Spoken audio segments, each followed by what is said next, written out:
5 jours en milieu austère et 2 jours dans les champs de tir. Voici Xerus Guerrier, un exercice militaire pour des soldats de la réserve canadienne.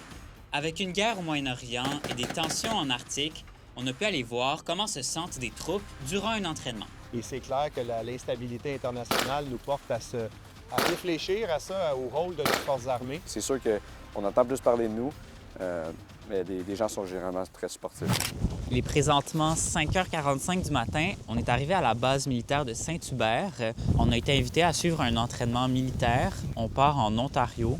On en a pour 4 heures de route. Tout au long de la semaine, ils suivent un scénario de guerre hivernale un peu, où ils vont faire des avances en territoire ennemi. À Petawa, c'est pas une base qu'on a l'habitude de travailler. Pour nous, c'est important de faire un exercice dans un endroit qui n'est pas familier, parce que si on opère un peu partout sur la planète, bien, on ne saura pas nécessairement à quoi ressemble le terrain. Et cette semaine, c'est pour les réservistes, soit des soldats à temps partiel. En tant que réserviste, on a tout le temps des exercices de fin de semaine qui commencent les vendredis puis qui terminent les dimanches.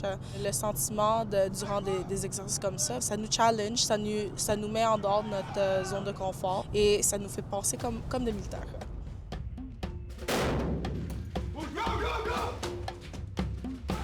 Hop.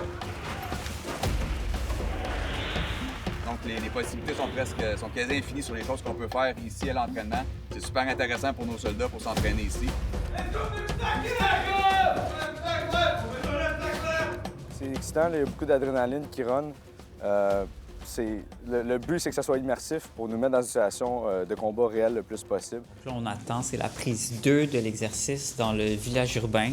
C'est une simulation où les soldats doivent libérer certaines personnes et il y a des ennemis qui sont en bleu. Il y a des ambiances sonores un peu partout. Là, on entend des voix, des tirs à blanc. Je suis étudiant au civil, je suis en sciences politiques à Concordia. Puis ça m'aide avec mes études. Ça fait un break du quotidien. C'est dur à expliquer aux gens qu'est-ce qu'on fait, c'est sûr, mais quand on le vit, c'est vraiment quelque chose d'autre. Puis les liens qu'on se fait avec les gars, c'est mes meilleurs amis. Mais il y a quand même beaucoup de tensions politiques là, en ce moment, géopolitiques. Est-ce que c'est une crainte d'être déployé ou si on vous dit d'aller au Moyen-Orient demain, il n'y aurait pas de problème? On est prêt. L'armée est fort fière prêt. Puis, je veux dire, on supporte l'autorité légale. Peu importe ce qui se passe, on est good to go. Donc là, on est au premier exercice de tir avec des blindés. On vient tout juste d'arriver. Elle tire juste derrière moi. C'est des balles de pratique avec de la craie à l'intérieur. Ils les envoient sur des cibles. Et le but, c'est d'aller chercher différentes cibles, soit des fantassins, soit d'autres blindés.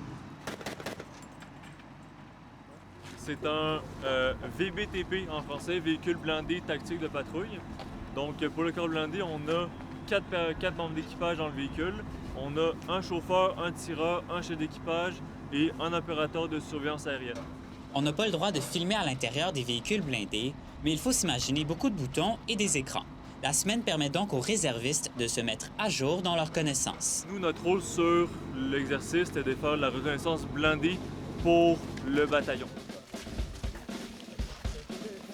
Là, on s'en va voir un mortier, donc ils vont faire des lancements. On est bien préparé avec une veste au cas où il y a des morceaux qui revolent et on a nos bouchons d'oreilles aussi. Protection avant tout. Faites attention, c'est glissant aussi ici. Donc, l'obus, ici. C'est un vrai obus? Oui, c'est un vrai obus. Ici, on a nos sacs de charge, ou dans le fond, la charge. Puis on peut enlever ou garder les genres de petits beignes pour soit envoyer l'obus plus loin ou moins loin. Le range maximum de ce 81 mm-là, c'est autour de 5 km. 5 km. Maximum. Wow. En parlant aux soldats, une chose ressort, la vision de l'armée par la population va en s'améliorant. Bien, définitivement qu'on sent un changement. Ça commençait à être palpable dans les dernières années et c'est clair que l'instabilité internationale nous porte à réfléchir à ça, au rôle de nos forces armées. Et avec les investissements majeurs qu'il y a eu dans le militaire, le rôle de la réserve pourrait changer. Mais dans le plan de modernisation du commandant de l'armée canadienne, la réserve va prendre la pôle au niveau des opérations au pays. Donc, au moment où on se parle, s'il arrive une crise, une inondation, par exemple, ce sont des troupes régulières, les premières, qui vont déployer et les réservistes vont venir en soutien et éventuellement prendre la relève. Dans le courant de la prochaine année, il va y avoir une date où on va décider. À partir de maintenant, c'est la réserve qui va prendre charge de ce mandat-là.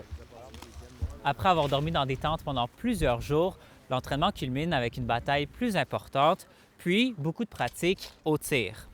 À Petawawa, Axel Danstrom-Macias pour Nouveau Info.